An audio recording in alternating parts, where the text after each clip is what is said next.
नमस्कार, स्वागत है आपका एबीपी गंगा में। मैं उपदेश, आप देख रहे हैं मुद्दे की बात। बुधवार को राहुल गांधी के लखीमपुर खीरी पहुंचने से पहले जो विरोध प्रदर्शन और हंगामा हुआ था, वो दूसरा दिन देखने को नहीं मिला।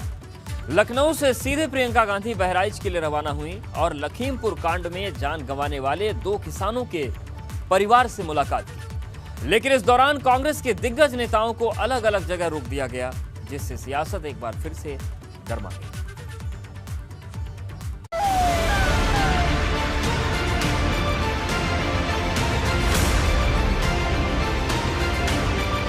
बुधवार को लखनऊ से शुरू हुआ सफर सीतापुर के रास्ते लखीमपुर खीरी पहुंचा था तो भावुक कर देने वाली तस्वीरें सामने आई थीं, जब प्रियंका गांधी और राहुल गांधी ने पीड़ित परिवार को गले लगा लिया था। लखीमपुर दौरे के बाद राहुल गांधी तो वापस दिल्ली पहुंच गए, लेकिन लखनऊ से एक बार फिर से निकला प्रियंका का काफिला। बाराबंकी के रास्ते बहराइच पहुंचा, जब प्रियंका गांधी 18 साल के उस युवक के घर पहुंची जिसकी लखीमपुर खीरी में हुई घटना में मौत हुई थी।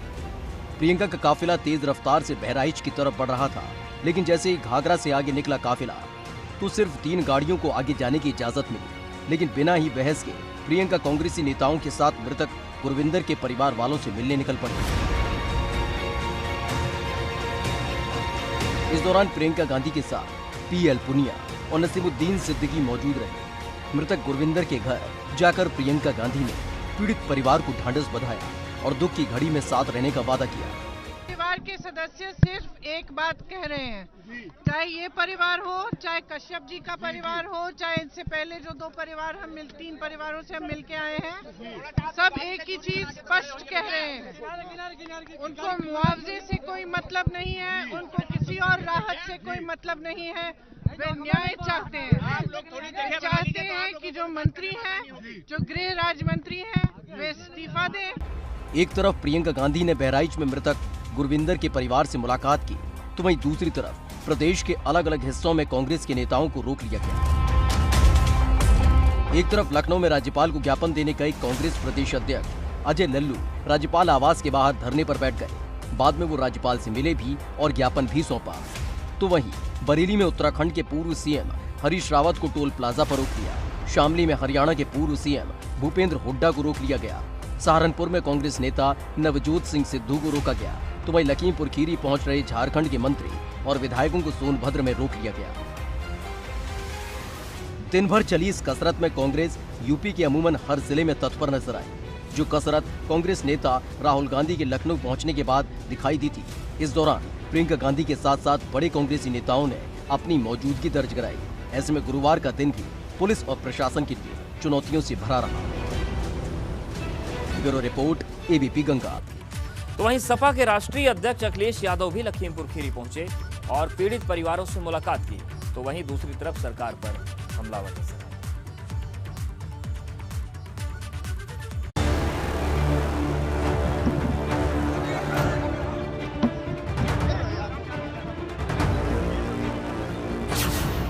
लखीमपुर में सियासी दंगल जारी। प्रियंका के बाद अखिलेश की बारी। पीड़ित परिवार से मिले अखिलेश। एक रोज पहले लखनऊ से लखीमपुर का रास्ते पर उमड़ी हुई थी भीड़। चप्पे चप्पे पर मौजूद थी पुलिस और फर्राटा भर रहा था एक काफिला। उस काफिले में मौजूद एक गाड़ी में सवार थे राहुल गांधी और प्रियंका गांधी। बुधवार को शुरू हुआ सियासी दंगल गुरुवार को भी जारी रहा, जब सपा के राष्ट्रीय अध्यक्ष अखिलेश यादव लखनऊ से लखीमपुर खीरी के लिए रवाना हुए। अखिलेश यादव के लखीमपुर पहुंचने से पहले पुलिस प्रशासन अलर्ट मोड पर रहा और चप्पे चप्पे पर मौजूद नजर आई पुलिस। अखिलेश यादव का काफिला लखनऊ से लखीमपुर वाया सीतापुर होते हुए पहुंचा, जब सीतापुर के खैराबाद टोल प्लाजा पर सपा कार्यकर्ता उमड़ पड़े, लेकिन पुलिस की सख्ती की वजह से वो आगे नहीं बढ़ पाए। तो वहीं अखिलेश यादव का काफिला भी नहीं रुका। जा रहा है और अखिलेश यादव जो लखीमपुर जा रहे हैं, जो किसानों का मामला है उनसे मिलने के लिए जा रहे हैं। ये काफिला हमें लग रहा है निकल गया है। अखिलेश यादव यहाँ नहीं रुके हैं और ये सीधे, चूंकि 12 बजे किसानों को मिलने का कार्यक्रम है, इस बीच ना उन्होंने मीडिया से बातचीत की और ना ही पार्टी के नेताओं से मिले। वो स्वागत के लिए आए थे, हालांकि अखिलेश यादव ने मना कर दिया था कि वो स्वागत समारोह न करें, न ही उनका कोई स्वागत करे। अखिलेश यादव का काफिला फराटा भरते हुए करीब 12 बजे लखीमपुर खीरी पहुंचा। यहाँ सबसे पहले अखिलेश यादव लखीमपुर कांड में जान गंवाने वाले किसान नवप्रीत सिंह के घर पहुंचे। यहाँ परिजनों से बात की और हर संभव मदद का भरोसा जताया। सरकार उन्हें न्याय दे और न्याय इसलिए मिलना चाहिए कि एक ताकतवर के खिलाफ एफआईआर दर्ज हुई है। देश के गृह राज्य मंत्री हैं वो, उनके बेटे के खिलाफ एफआईआर दर्ज है।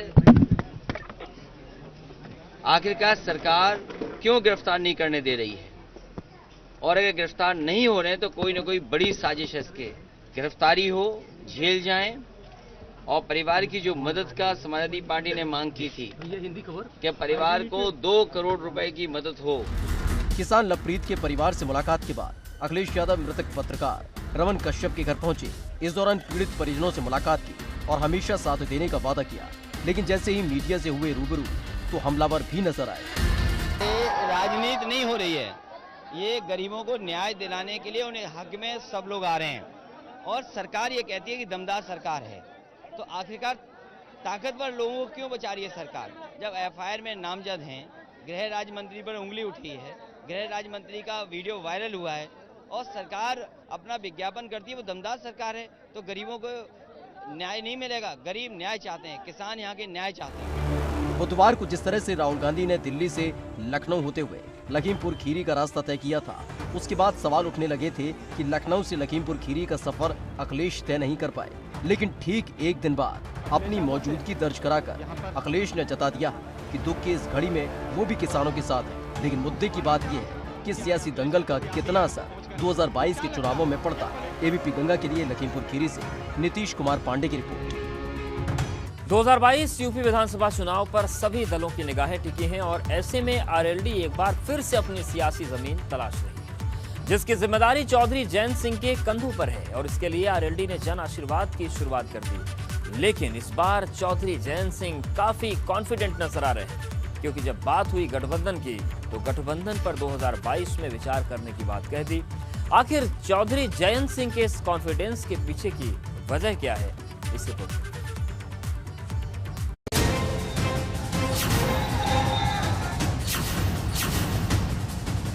हमें लड़ना है किसान विरोधियों ताकतों से, वे लोग जिनके हाथों से उत्तर प्रदेश की तरक्की नहीं हो पाई।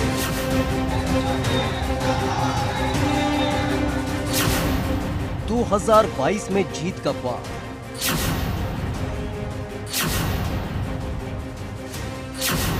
आरएलडी मांग रही जन आशीर्वाद।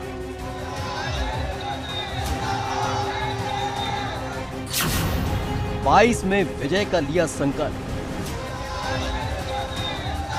जगह हापुड़ का नूरपुर। सुबह से ही लोगों की भीड़ जुटने लगी थी और इस भीड़ के आसरे देखा जा रहा था जीत का ख्वाब, बिल्कुल वैसे ही जैसे 70 के दशक में चौधरी चरण सिंह ने देखा था।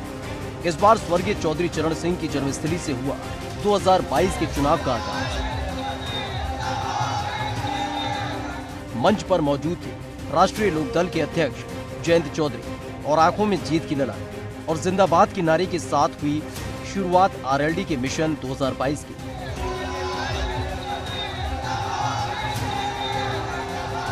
हापुड़ के नूरपुर से आरएलडी ने जन आशीर्वाद सभा की शुरुआत की, जो पूरे महीने जारी रहने वाली है और इस बार आरएलडी को विजय पथ पर ले जाने की जिम्मेदारी जयंत चौधरी की, जिसको लेकर लगातार वो कसरत कर रहे हैं।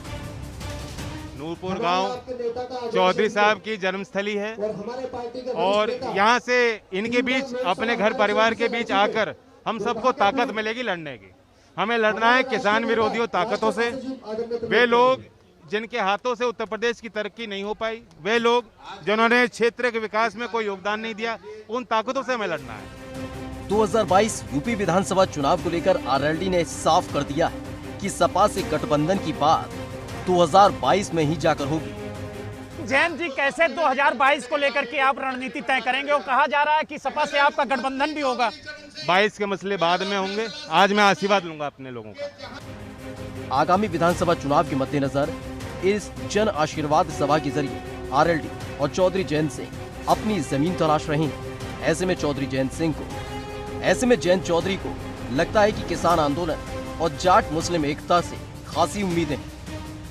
इस दौरान चौधरी जयंत सिंह ने साफ किया कि आखिरकार उनका घोषणा पत्र किसानों को ही समर्पित रहने वाला है।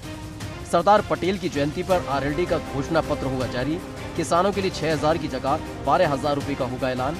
असहाय किसानों को 15,000 रुपए राशि देने का होगा ऐलान। किसान की बुरी हालत है, सर्वनाश हो चुका।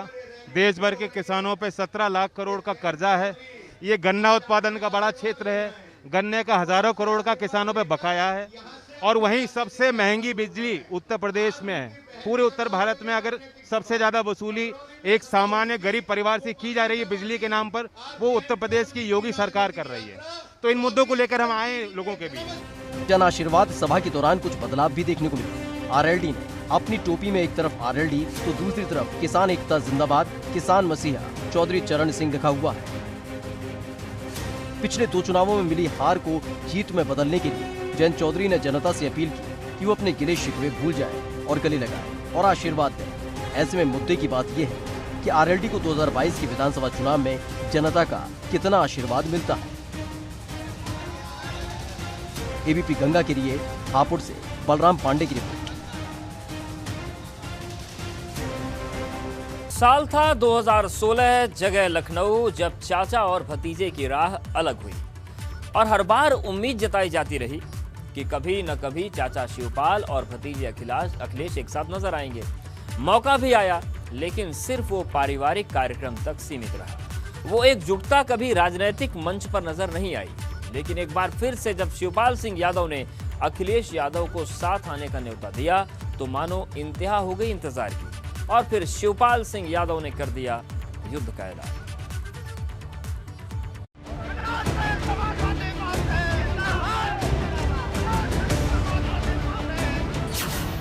शिवपाल को क्यों याद आए भीष्म?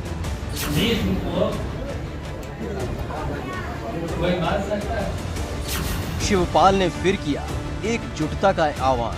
मैंने तो कहा था कि एक हो जाओ, अगले चाहे मुख्यमंत्री बनो, अगर एक हो जाओ तो मुख्यमंत्री बनो। शिवपाल किससे मांग रहे सम्मान? तो 5 गाँव मांगे तो पूरा राज गौरवों को छोड़ दिया। ये उस इंतजार की इंतहा होने के बाद निकले शब्द हैं जो पिछले 1 साल से लगातार हो रहा है कि बजे फोन की घंटी और उस तरफ हो अखिलेश और फिर से सुलह हो जाए।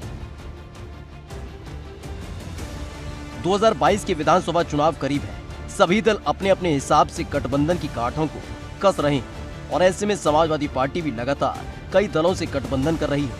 लेकिन इन सब के बीच प्रगतिशील समाजवादी पार्टी से सुलह की उम्मीदें सिर्फ उम्मीद बनकर रह गई। इटावा में एक कार्यक्रम के दौरान जब मंच से बोलने लगे प्रसपा के राष्ट्रीय अध्यक्ष शिवपाल सिंह यादव तो करने लगे युद्ध की बातें और जुबान पर जिक्र भीष्म पितामह का। कैसे हुआ बताओ? द्रोणाचार्य को भीष्म को कोई मार सकता है? नहीं मार सकता। बड़े बड़े योद्धाओं को नहीं मार सकता, दुर्योधन को नहीं मार सकता।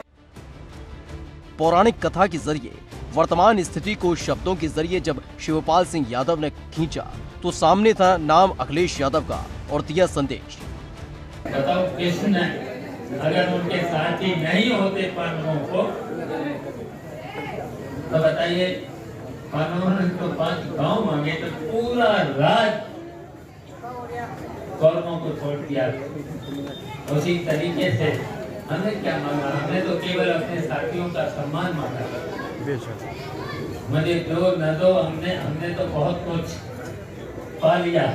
अभी हाल ही में शिवपाल सिंह यादव ने साफ किया था कि 11 अक्टूबर तक अखिलेश यादव के जवाब का इंतजार है। 12 अक्टूबर को निकाली जाएगी सामाजिक परिवर्तन रथ यात्रा।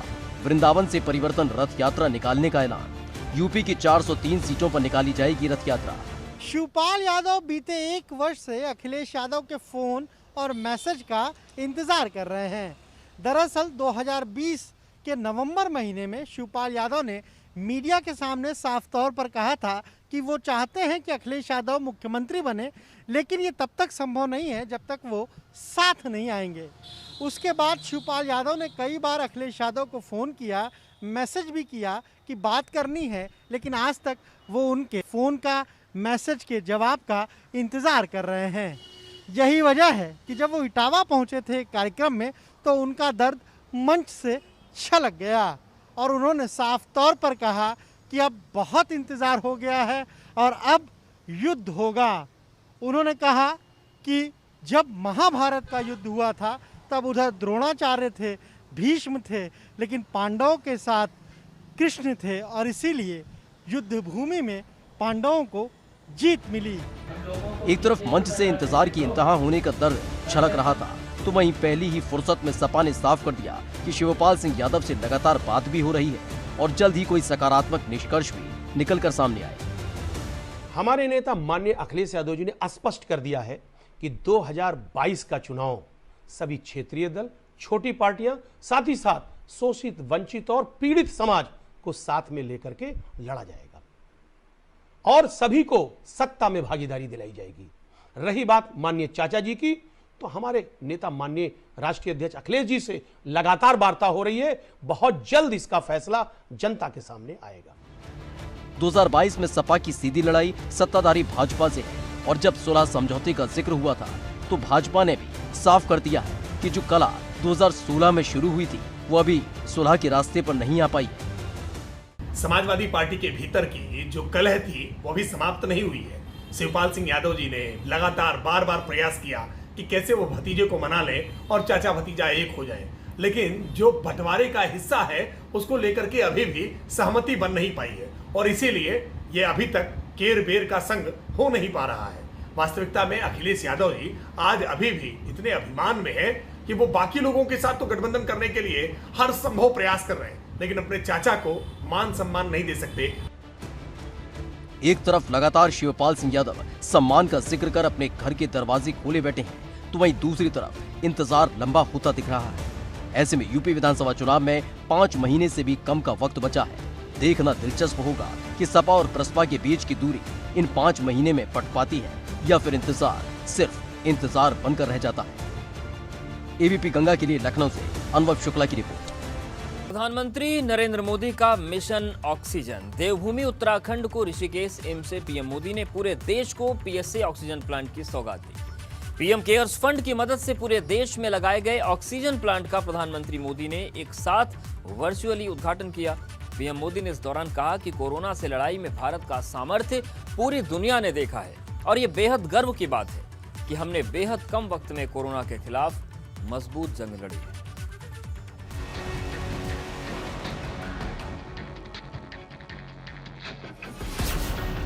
कोरोना के खिलाफ जंग, पीएम मोदी का बड़ा कदम। पूरे देश को पीएम का ऑक्सीजन वाला तोहफा। प्रधानमंत्री नरेंद्र मोदी ने देवभूमि उत्तराखंड के ऋषिकेश एम्स से देश को वो तोहफा दिया जो कोरोना के खिलाफ जंग में मील का पत्थर साबित होगा। पीएम नरेंद्र मोदी ने 35 राज्यों और केंद्र शासित प्रदेशों में पीएम केयर्स फंड के तहत बनाए गए 35 प्रेशर स्विंग एडॉप्शन यानी कि पीएसए ऑक्सीजन प्लांट देश को समर्पित किए। इस दौरान पीएम मोदी ने कहा कि 100 साल के इस सबसे बड़े संकट का जिस तरह से भारत ने इतने कम वक्त में सामना किया वो सामर्थ्य पूरी दुनिया ने देखा। पीएम केयर्स द्वारा स्वीकृत 1150 से अधिक ऑक्सीजन प्लांट्स काम करना शुरू कर चुके हैं।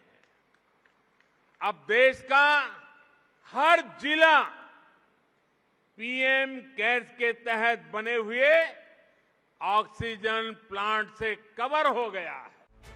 इस दौरान पीएम मोदी ने उस वक्त को भी याद किया जब 20 साल पहले उन्हें गुजरात के मुख्यमंत्री पद की जिम्मेदारी मिली थी। उन्होंने कहा कि देश के लोगों के आशीर्वाद ने उन्हें पीएम बनाया है जिसकी उन्होंने कभी कल्पना नहीं की थी। आज सरकार इस बात का इंतजार नहीं करती कि नागरिक उसके पास अपनी समस्याएं लेकर आएगा तब कोई कदम उठाएंगे। सरकारी माइंडसेट और सिस्टम से इस भ्रांति को हम बाहर निकाल रहे हैं।